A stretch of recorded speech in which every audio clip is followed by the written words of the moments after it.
Hey, this is Pamela Riemenschneider for Produce with Pamela for Blue Book Services. I have Anne-Marie Ronick here from 210 Analytics, and we're talking about Anne-Marie's ideas ripe for the picking. We've talked before about consumer demand for less packaging in the produce department, but now we're going to talk about functional packaging and explaining to consumers what packaging does for produce and for them and for the retail and the supply chain. A really good example, it just personally for me, is trying to explain to people why we wrap seedless cucumbers.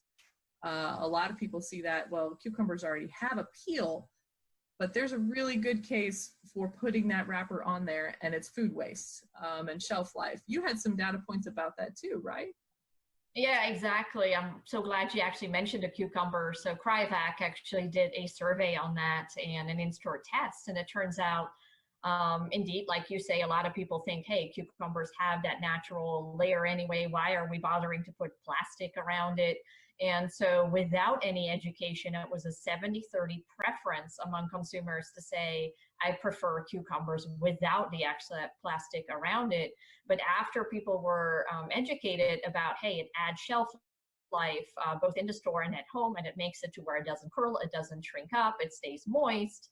It was actually a flipped number where 60% would enjoy having that plastic wrap around it. So absolutely, education is a big part of this entire packaging debate.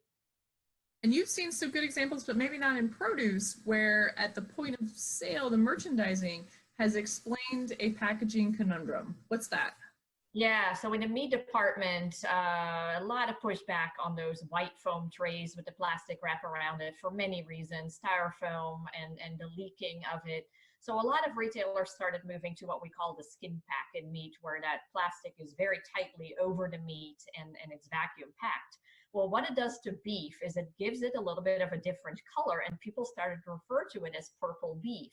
Now, we all know a lot of people buy beef based on the beautiful cherry red tomato color. And so this purple color really was hurting the beef sales. And so what Coborn's in the Midwest decided to do was actually educate the consumer about, hey, what are all these advantages of the packaging? So right there in the meat case, they had all sorts of different signage that showed this packaging is actually fantastic because you can put it straight in the freezer without having to rewrap it, without getting freezer burn. Or it lasts a whole lot longer in your refrigerator. Instead of having the 1 or 2 days that you have with old-fashioned packaging, now you have several weeks.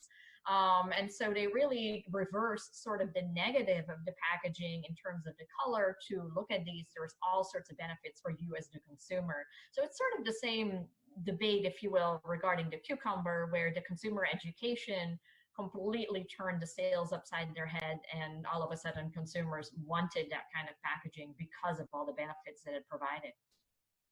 I think that's a good way to balance the necessity for some of these packages and the consumer desire for the plastic-free life. We see a lot of press about plastic issues, and it's nothing to be trifled with, but there are some really good business cases for it. So thanks, Anne-Marie, and stay tuned for more ideas ripe for the picking with Produce with Pamela.